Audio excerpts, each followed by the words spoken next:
missionaries, we miss the abundance and we live in terror like Pharaoh. It occurs to me that this little verse that you've mistranslated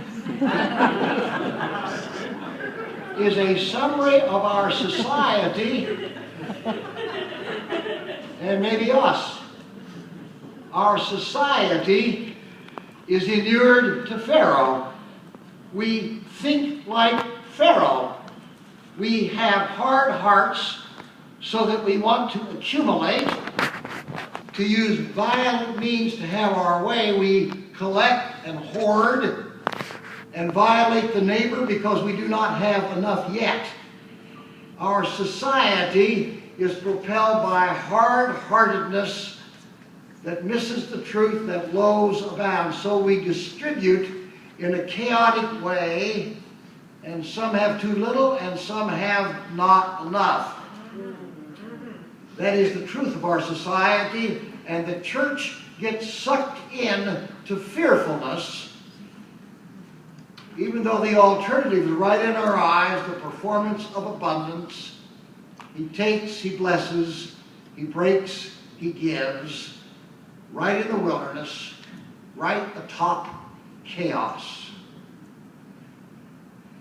Well, there is news concerning our hard-heartedness already announced by Ezekiel.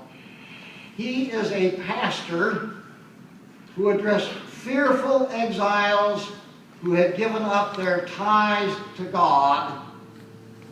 And then we get this oracle straight from God.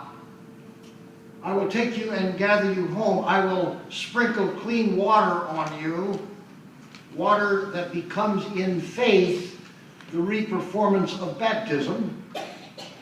And what caught my ear is this: a new heart I will give you, a new spirit I will put within you. I will remove from your body the hard heart of stone and give you a heart of flesh. Have you made a pastoral call lately where somebody's not doing so well and you've learned in CPE to say, "How are things going?" And they say, "I'm waiting. I'm waiting for a new kidney. I'm waiting for my daughter to call me. I'm waiting for a new heart." Well, we all are. Because our hard hearts almost do not beat. We become narcoticized and paralyzed by old habits, old fears, old scarcity, old greed, old resentment, old anger, old parsimony. And after a while we get numbed to the abundance. Well, here's the news for you. God's Spirit is at work on heart transplants. God intends that I worked on this phrase, our primal organ of humanness should be made new. The prophet does not call for repentance, does not issue any imperative, but simply announces what God is doing. So it was then, so it is now. We may imagine that even in this company, God intends everyone here to have a new heart.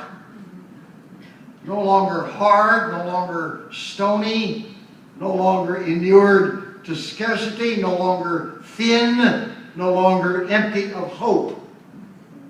And my privilege is to remind you that God's Spirit is at work on you and on me and on all of us to relieve us of old hearts that have become too hard to function. The Godhead who can do surplus bread and still storms is a God who can do transplants.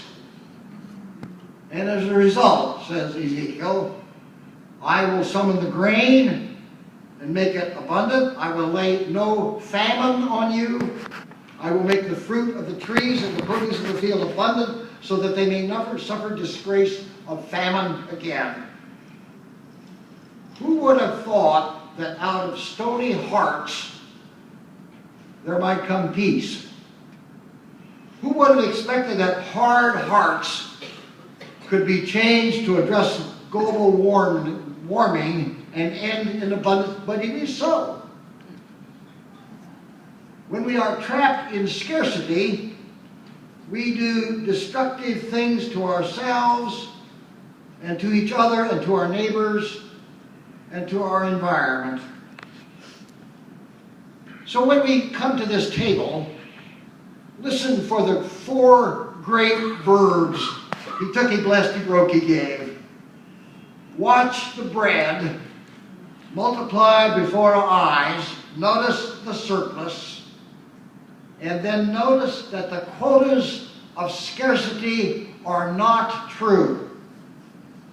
The scarcity comes from trusting and obeying and relying on Pharaoh. God's abundance has displaced Pharaoh's quotas of bread and bricks. So Jesus walked in atop the chaos of Pharaoh.